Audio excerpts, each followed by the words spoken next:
not sexual desire, but the things in life that we want, the things that we go after. And what I love about what I do is it gives me a chance to talk to other people and glean insights from their perspective. Because a lot of times when you come at a thing, you really can't help yourself but seeing it just the way you see it. You can't, sometimes it's harder to see it from a different angle.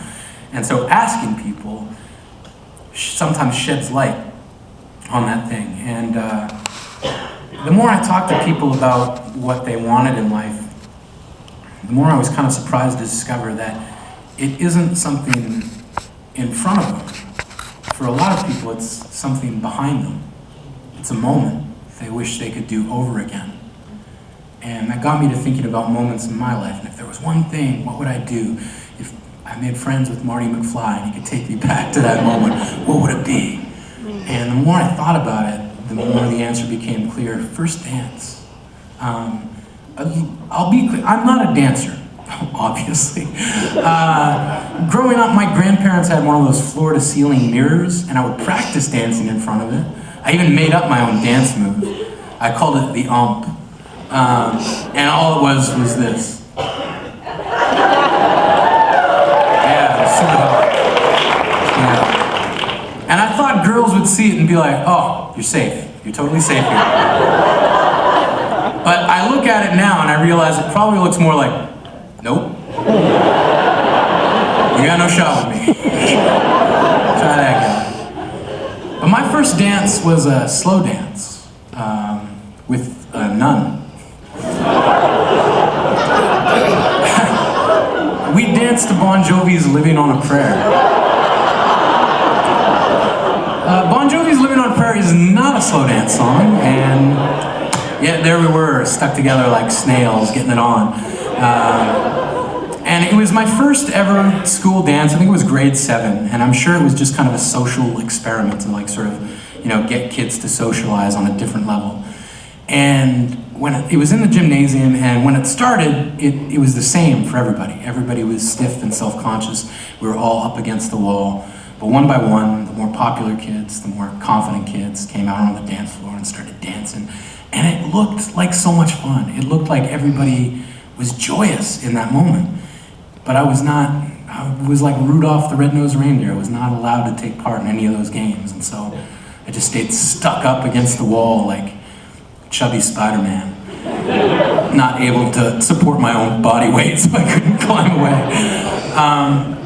And Sister Nancy, who's the name of the nun, saw this, and I don't want to say she pitied me, but I'll say maybe she empathized with me. She wanted me to feel included.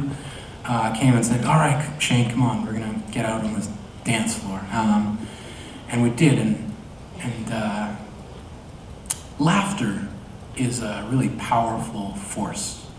It can lift you out of very dark places. But when people aim it at you,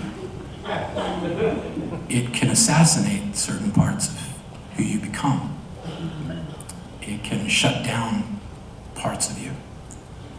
And it became one of those moments, another one of those moments, where kids could just circle around and point and laugh. I'm a grown man now, and I've never gone dancing. And last year I had surgery on my leg, which means I will probably never be able to go dancing now. And so it's become a very sizable regret in my life. And I would love to go back and own that moment, to show those other kids who were pointing and laughing at me just the fuck you-woodness of my spirit, of like not giving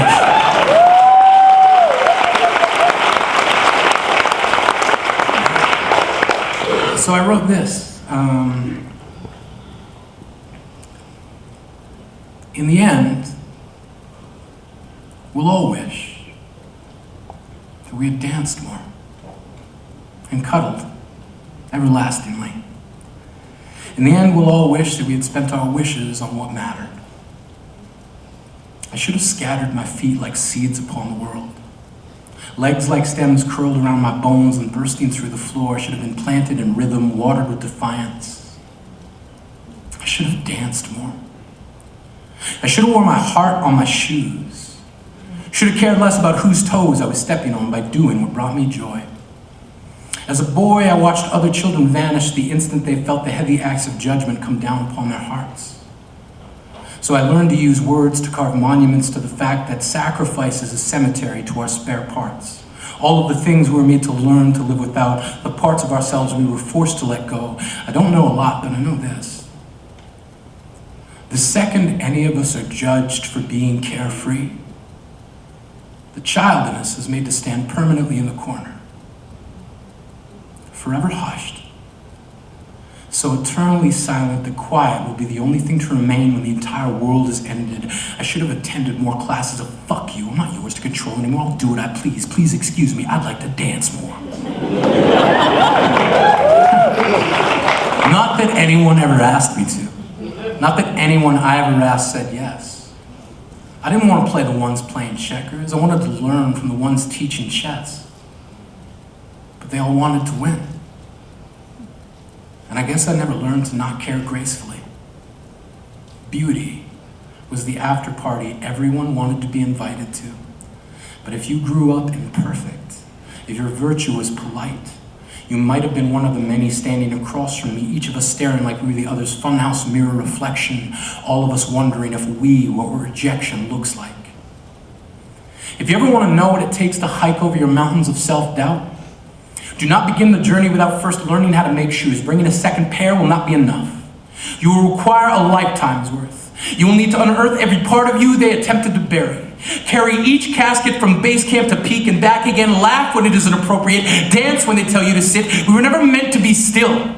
Every pointed finger was a quill they used to stab the red ink out from under our skin so they could edit away who we were in an attempt to erase who we've been. But I've seen the timid spin uncertainty into grace when they thought no one was around to watch. I've heard the long grind of the humble sharpen themselves against hesitation and carve another notch in the wall above the last one where others thought they would stop growing. We went from outshined to outgoing, from undecided to finally knowing who we were and where we stood. Fear and confusion were the seeds they planted in our childhood, hoping they would strangle our roots into obedience, hoping they could choke the wild out of us. Don't care so deeply about who to look tame to. When you were born, you looked like endless possibility, like you were going to be the weather. All hurricanes and tornadoes, nothing we could do to stop you. Don't you dare listen to anyone who tells you to turn off your light to make room for theirs. This isn't musical chairs. If the music stops, keep moving. Proving them wrong will never look like sitting down, and yeah, some of us dance like wet spaghetti attempting to make love to 3-day-old chewing gum. Some of us cut rugs the same way 4-year-olds handle coloring books. A little less skill and a little more fuck it! We must rescue ourselves from the opinions of others with the same ferocity we use when we choose our friends. Cleanse ourselves of the judgments passed upon us by those who've never known what it costs to own the skin we live in, to honor how we got here by being who we've always been, to take back who we are and occupy who we are. I've had to spar with the world enough times to know that we are both in pain. That we came with the cuts already installed just beneath our skin. We've just been waiting for someone to press hard enough to open them up, to show one another. We were all born wearing nothing but scar tissue. I wish you knew how much I wish wishing was enough. How much I wish I could handcuff you to anything other than the lightning storms you keep taking into the bathtub with you. Do you realize how hard it is to hear others talk us out of our shine because they have no concept of what it took for us to push away the dark? In the end, we'll all wish that we had spent our wishes on what mattered. We'll all wish that we had scattered our feet upon the world like confetti, like the whole world was ending. But we were ready. Opportunity is a flower that blossoms only for a breath, and only out of chance. So if the opposite of living is no thanks, the opposite of dying must be yes, please. I'll please take that dance.